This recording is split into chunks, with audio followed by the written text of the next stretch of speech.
గుంటూరు జిల్లా తాడేపల్లి మండలం కొల్లనకొండ వద్ద దారుణం జరిగింది. విజయవాడ గుంటూరు జాతీయ రహదారి మధ్య డీజీపీ కార్యాలయానికి కోతవేటు దూరంలో ఓ మహిళ అత్యాచారం ఆపై హత్యకు గురైంది.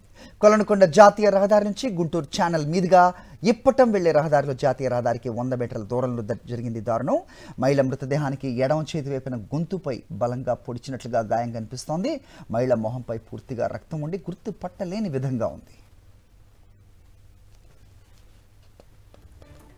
తాడేపల్లి పోలీసులు సంఘటనా స్థలానికి వెళ్లే సరికే హత్య జరిగి సుమారు 40 నిమిషాలు అయ్యుండొచ్చని భావిస్తున్నారు. సంఘటనా స్థలానికి చేరుకుని మృతదేహాన్ని పరిశీలించి అది హత్యగా నిర్ధారించారు. సంఘటనా స్థలం వద్ద సెల్ ఫోన్, హ్యాండ్ బ్యాగ్ లభించాయని, హత్య గురైన మహిళ విజయవాడలోని రాణితోటలో నివాసం ఉంటున్న తిరుపతమ్మగా పోలీసులు గుర్తించారు.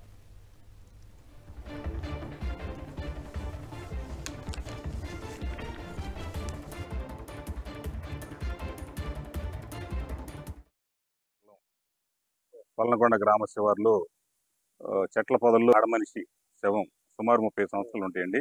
శవాన్ని గుర్తించడం జరిగింది. ఈమె మెడ మీద కత్తితో పొడిచినటువంటి గాయం కనిపిస్తుంది. ఈ కేసుగా నమోదు చేసుకుని దర్యాప్తు చేస్తున్నాము. సీన్లో సెల్ ఫోన్ కూడా ఉంది. దాని ఆధారంగా చేసుకుని దర్యాప్తుని స్పీడ్ చేసి ముద్దాయిలను గుర్తించి తొందరలో అరెస్ట్ చేస్తాం. దర్యాప్తులో రావాల్సిందండి. పూర్తిగా అప్పుడే కన్క్లూజన్ రాలేము, దర్యాప్తులో తేలాల్సింది. ఇదే అంశంపై అప్డేట్స్ మా కరెస్పాండెంట్ అశోక్ని అడిగి తెలుసుకుందాం. అశోక్, చెప్పండి, ఇంత దారుణంగా హత్య చేసింది ఎవరని భావిస్తున్నారు పోలీసులు? సో అత్యాచారాలకు, హత్యలకు ఆంధ్రప్రదేశ్లో అదుపు లేకుండా పోతున్న పరిస్థితిని ఏం చెప్తున్నారు? పోలీసులతో మాట్లాడారా మీరు? అప్డేట్ చెప్పండి. ఇప్పటివరకు పోలీసులు అయితే స్పష్టమైన సమాచారం చెప్పడం లేదు.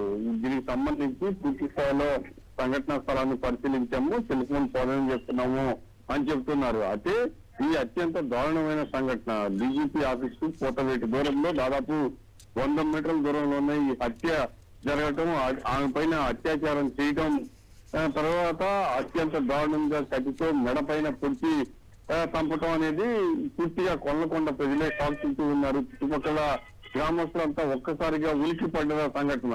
డీజీపీ ఆఫీస్ కు తరచూ విఐపీ మూవ్మెంట్ ఉంటూ ఉంటుంది. దానితో పాటుగా జాతీయ రహదారి పైన కూడా విఐపీ మూవ్మెంట్ తరచూ ఉంటుంది. కానీ ఇలాంటి నేపథ్యంలో ఒక మహిళను అత్యాచారం చేసి అత్యంత దారుణంగా కత్తితో పొడిచి చంపేయడం చూస్తే పూర్తిగా పోలీసుల వైఫల్యం అని చెప్పొచ్చు అని అశోక్.